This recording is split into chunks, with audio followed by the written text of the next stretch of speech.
Hey, hello everyone, and welcome to Life After 55, the channel where we explore natural healing, spiritual encouragement, and fresh starts for those of us who've been around the block a few times. Before we dive in, let me say thank you for your patience. I know it's been a while since the last episode. Life got busy, and I had to take a breath, literally and figuratively. You may also notice the channel has a new name. We started as Late Bloomer Hustle, but as the vision became clearer, Life After 55 just seemed to fit better. This is about health, healing, and purpose, especially for those of us entering the second half of life. Now, let's get into today's topic. Natural remedies for COPD, something I'm personally walking through myself. All right. So, and this may be a little bit for those of you who have it and may already know a lot. This may seem elementary, but this is mainly for, I guess, if you're just now getting it or think you have it or whatever, this might be helpful. Hopefully, it'll be helpful for you. Okay. So what is COPD? Let's just start at the very beginning.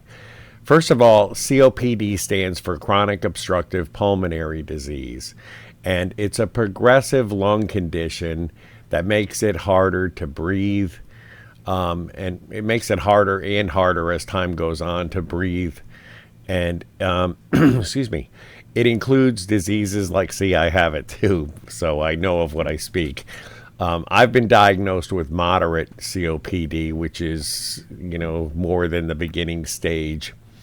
It includes diseases like bronchitis or chronic bronchitis and emphysema, where either the airways are inflamed and clogged with mucus, or the tiny air sacs in the lungs are damaged and they can't hold oxygen properly anymore.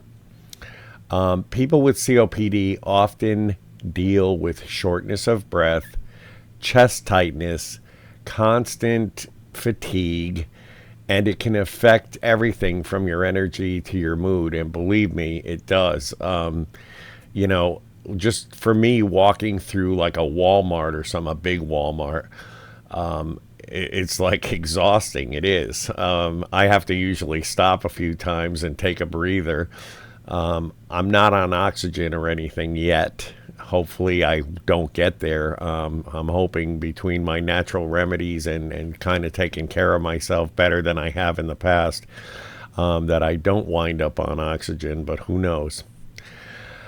But like I said, it can affect everything from your energy to your mood, and it does give you fatigue.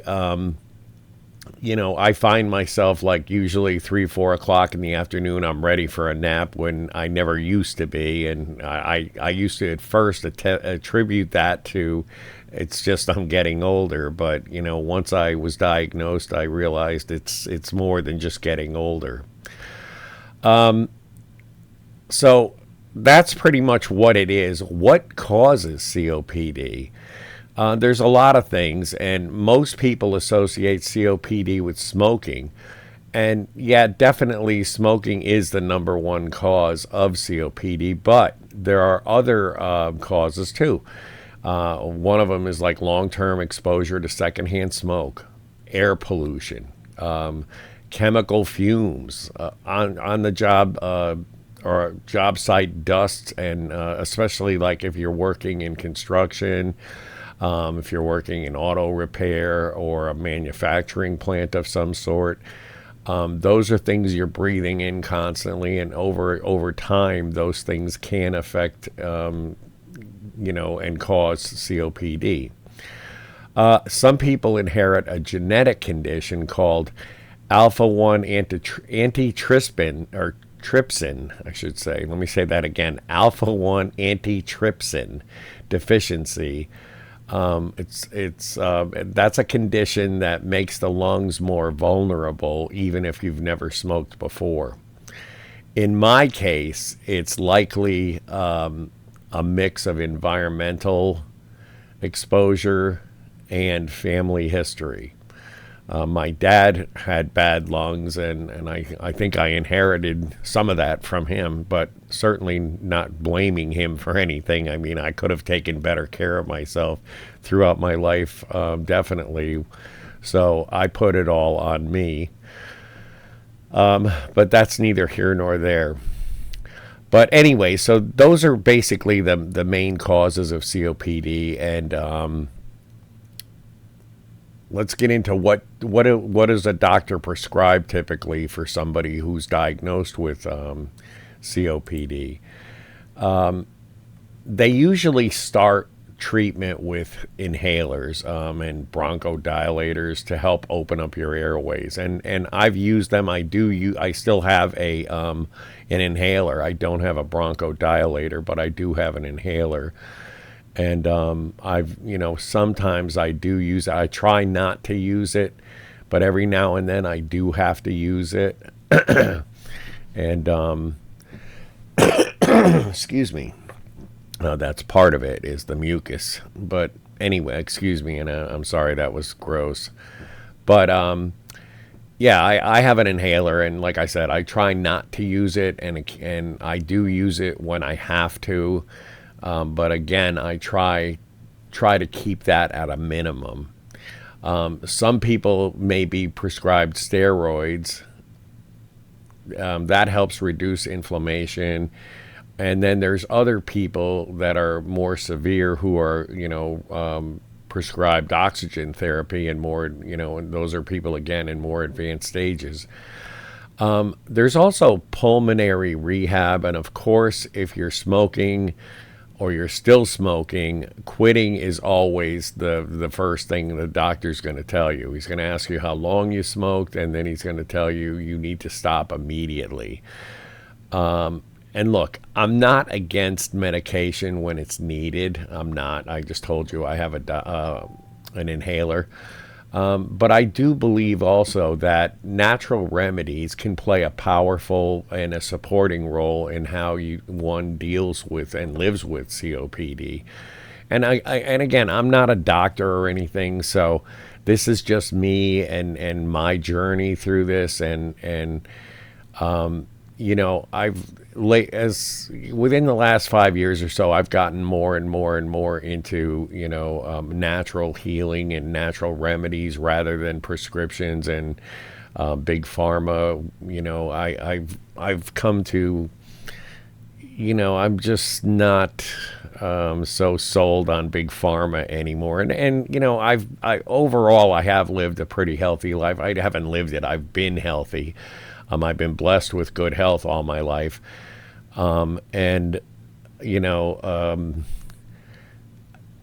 was rarely prescribed anything whenever I did get sick. And usually, the most I got was I had a couple of minor surgeries and they prescribed, painkillers or whatever. Like I had my knee done once and they prescribed a painkiller for that. And short of that, I really haven't had any prescriptions in my life other than, maybe some antibiotics if I got a flu or something like that.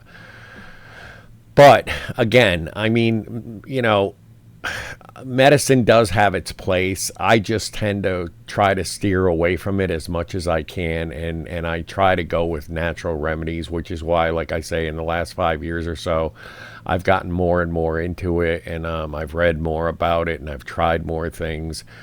And so let's talk about what I'm trying. These are just a few of the natural remedies that I've been trying, and who knows, maybe you'll want to try some and they may help you. The first thing is mullein leaf tea. It's known as, as the lung herb, I guess, and it helps to loosen mucus, and it soothes irritated airways.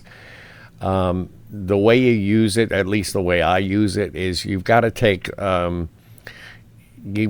like a couple of teaspoons of dried leaves in hot water, and you steep that for about 10 minutes. Then you need to strain it.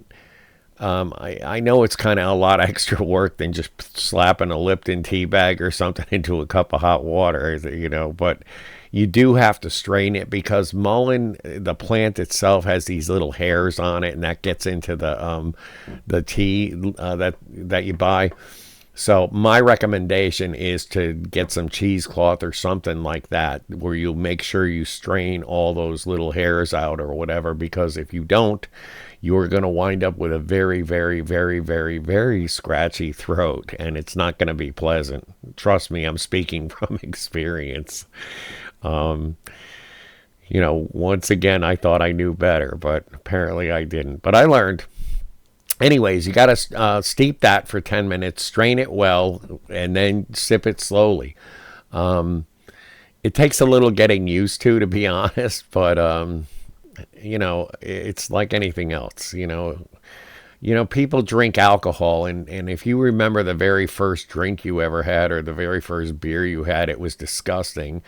But then you develop a taste for it. And this is kind of, sort of like in that same vein. I'm not saying it's the same thing, but it's in that same vein.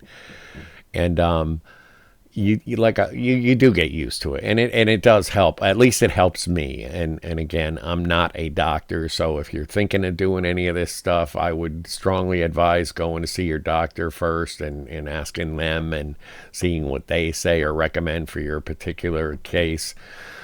The other thing I do is breathing exercises.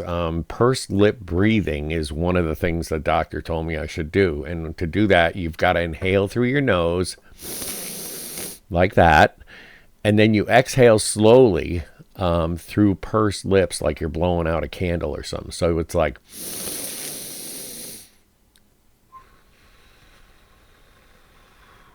that.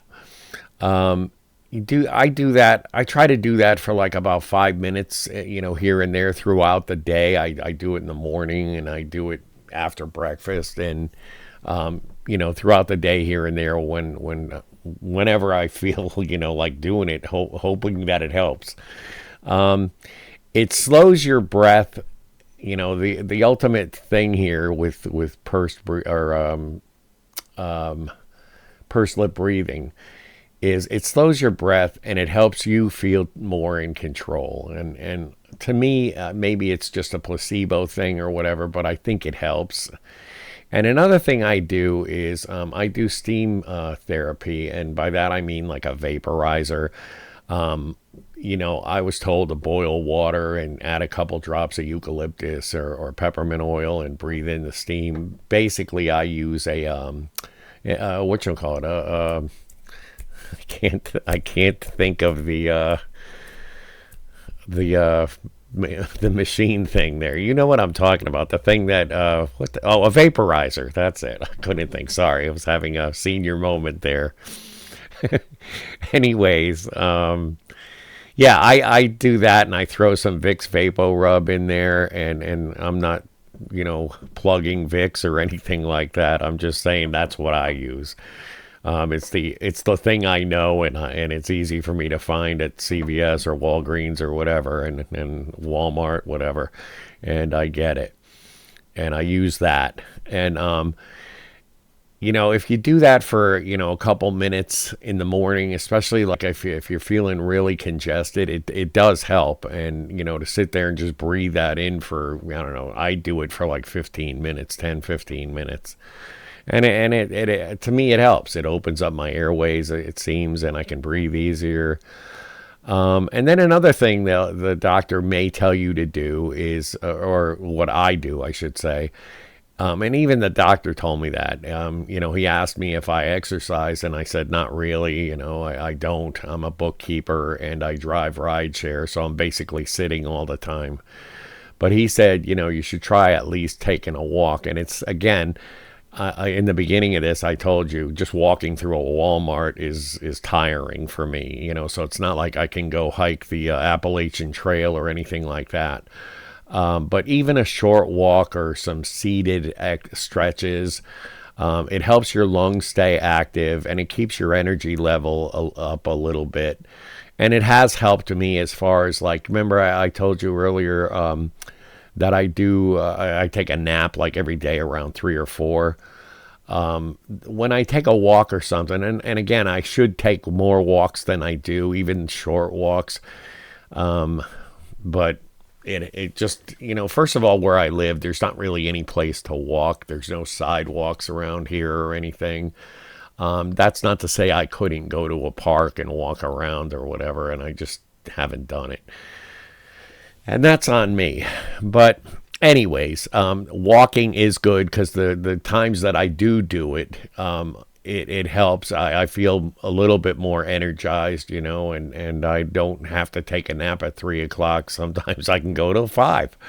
But what it's whatever, I mean, some people have bad legs and everything, and you may not be able to do that. But even if you can't do that, even if you do something seated like stretching and everything, it helps your lungs stay active, and it keeps your energy up, And another thing I do, now this may be a controversial topic or subject for a lot of people. So if it is, I don't mean to offend anybody. And if it is, you might want to tune this part out. But for me, I believe in God and I believe in prayer. And for me, prayer is essential. I take time to talk to God. I ask Him for strength. And, pardon me. And I ask for healing. Even on the hardest day, He gives me peace. So those are the things I do. And like earlier I said, we're going to get into diet. And so let's get into that now. When the doctor tells you about diet, he's not telling you a diet so that you lose 50 pounds in a month or 2 months or 3 months or whatever. He's telling you a diet that helps with COPD. And on that list, there's things to, the best foods you can eat that helps you with your COPD. And there's also a list of foods you should try and avoid or eliminate if you can. What you eat really can make a difference in how you breathe. Even I didn't know that, and maybe a lot of you don't know that, but it's a fact. So some of the things that help with COPD as far as foods go are basically leafy greens like kale and spinach and things like that. Another thing that's good is berries. It has a lot of antioxidants and anti-inflammatory in a lot of them. Which again helps open up your airways. Same thing with there's fish oil, especially fish oil with omega-3s. That's what I have, and that's what I use. You can get it from salmon, cold water fish, basically, and flaxseed is something else that's good. Ginger and turmeric are two other things that help. Those are anti-inflammatory as well, and those help your airways open up some. And nuts. There's a number of things, and like I said, I mean, I don't want to drag this out to be a 2-hour long thing, but if you want more information on foods that are good for you, you can send me an email or a message or something, and I will be happy to answer it and tell you what I know. As far as good things for you, another thing is nuts, as long as you're not glomming down on nuts all the time, everything in moderation. Moderation is the key, as my dad used to tell me. But there are also foods to avoid, and one of the foods you should avoid is processed meats. Those have nitrates in them, and they inflame your lungs, and that kind of defeats the purpose of opening up your airways and your lungs. So you want to try to, get rid of processed meats like hot dogs and cold cuts. And I know that's tough for a lot of people, but it is what it is. Fried foods is another thing. They make digestion a lot harder than if you're eating more healthy, I guess. Salty foods, another thing to try to stay away from, and basically cutting down on your salt because of the water retention and stuff. That makes it harder to breathe. soda and fizzy drinks, those press against your, the carbonation creates, it presses, it basically bloats your stomach, and it presses against your diaphragm, which also doesn't help with breathing. So maintaining a healthy weight is also something a doctor's going to tell you to do. And again, I'm not talking about, dieting so that you look like a magazine cover model or anything. What I mean is, and what a doctor's going to mean and tell you is, it's finding a healthy weight for your body type.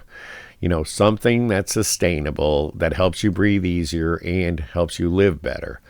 If you're underweight, your muscles, including the ones that help you breathe, may be too weak.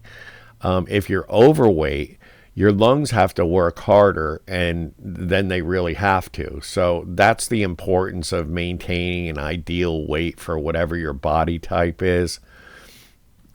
And again, if you would like any more info on, some of the good foods you should eat and some of the foods you should stay away from, send me a message, send me an email, and I'll be happy to, send a list to you or whatever. All right.